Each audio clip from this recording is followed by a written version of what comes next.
Job 19. Then Job replied, "How long will you torment me and crush me with words? 10 times now you have reproached me. Shamelessly you attacked me.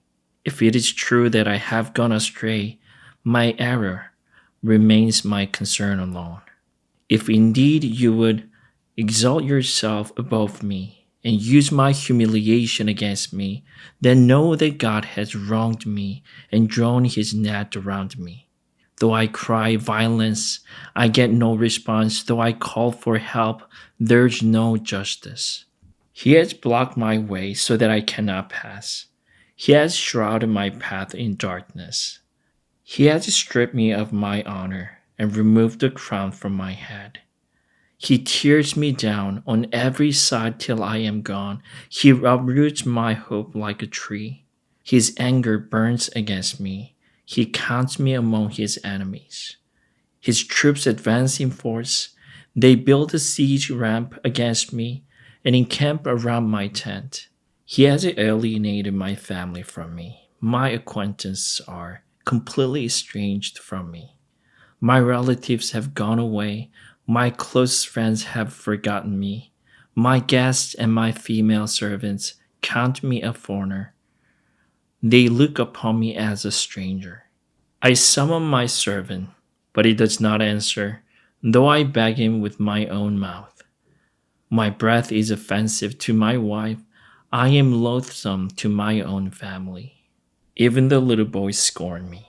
When I appear, they ridicule me. All my intimate friends detest me. Those I love have turned against me. I am nothing but skin and bones. I have escaped only by the skin of my teeth. Have pity on me, my friends, have pity, for the hand of God has struck me. Why do you pursue me as God does? Will you never get enough of my flesh? Oh, that my words were recorded, that they were written on a scroll, that they were inscribed with an iron tool on lead, or engraved in rock forever. I know that my Redeemer lives, and that in the end he will stand on the earth. And after my skin has been destroyed, yet in my flesh I will see God. I myself will see him with my own eyes, I and not another. How my heart yearns with me. If you say, how we will hound him, since the root of the trouble lies in him. You should fear the sword yourselves, for wrath will bring punishment by the sword, and then you will know that there is judgment. Job 20. Then Zophar the Naamathite replied, My troubled thoughts prompt me to answer, because I am greatly disturbed. I hear a rebuke that dishonors me, and my understanding inspires me to reply. Surely you know how it has been from of old, ever since mankind was placed on the earth, that the mirth of the wicked is brief. The joy of the godless lasts but a moment. Though the pride of the godless person reaches to the heavens and his head touches the clouds, he will perish forever, like his own dung. Those who have seen him will say, Where is he? Like a dream he flies away, no more to be found, banished like a vision of the night. The eye that saw him will not see him again.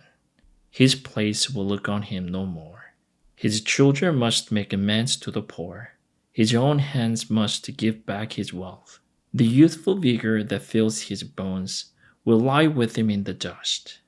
Though evil is sweet in his mouth, and he hides it under his tongue, though he cannot bear to let it go, and let it linger in his mouth, yet his food will turn sour in his stomach. It will become the venom of serpents with him. He will spit out the riches he swallowed. God will make his stomach vomit them up. He will suck the poison of serpents. The fangs of an otter will kill him. He will not enjoy the streams, the rivers flowing with honey and cream. What he toiled for he must give back uneaten. He will not enjoy the profit from his trading.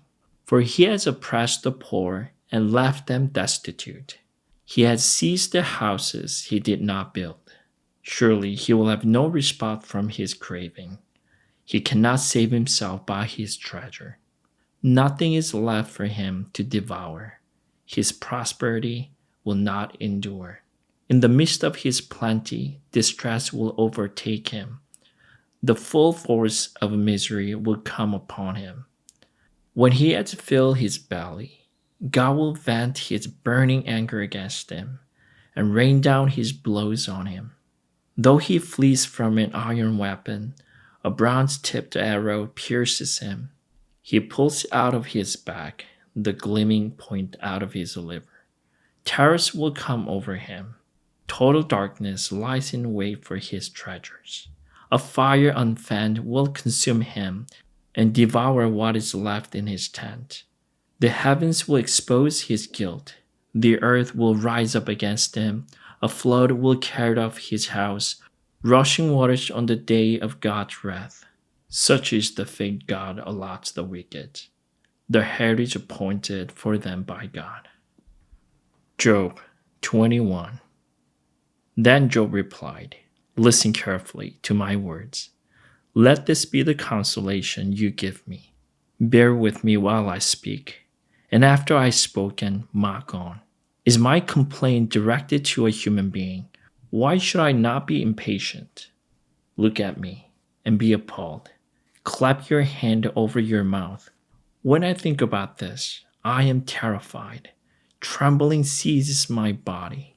Why do the wicked live on, growing old and increasing in power? They see their children established around them, their offspring before their eyes. Their homes are safe and free from fear. The rod of God is not on them. Their bulls never fail to breed. Their cows calve and do not miscarry. They send forth their children as a flock. Their little ones dance about. They sing to the music of tambourine and lyre. They make merry to the sound of the pipe. They spend their years in prosperity and go down to the grave in peace. And yet they say to God, 'Leave us alone. We have no desire to know your ways.' Who is the Almighty that we should serve him? What will we gain by praying to him? But their prosperity is not in their own hands. So I stand aloof from the plans of the wicked. Yet how often is the lamp of the wicked snuffed out? How often does calamity come upon them, the fate God allots in his anger? How often are they like straw before the wind, like chaff swept away by a gale? It is said, God stores up the punishment of the wicked for their children. Let him repay the wicked, so that they themselves will experience it. Let their own eyes see their destruction. Let them drink the cup of the wrath of the Almighty. For what do they care about the families they have leave behind when their allotted month come to an end? Can anyone teach knowledge to God, since he judges even the highest? One person dies in full vigor, completely secure and at ease. Well-nourished in body, bones rich with marrow. Another dies in bitterness of soul, never having enjoyed anything good. Side by side, they lie in the dust, and worms cover them both. I know full well what you are thinking, the schemes by which you would wrong me. You say, "Where now is the house of the great, the tents where the wicked lived?" Have you never questioned those who trouble? Have you paid no regard to their accounts? That the wicked are spared from the day of calamity, that they are delivered from the day of wrath. Who denounces their conduct to their face? Who repays them for what they have done? They are carried to the grave, and watch is kept over their tombs. The soil in the valley is sweet to them. Everyone follows after them, and a countless throng goes before them. So how can you console me with your nonsense? Nothing is left of your answers but falsehood. Amen.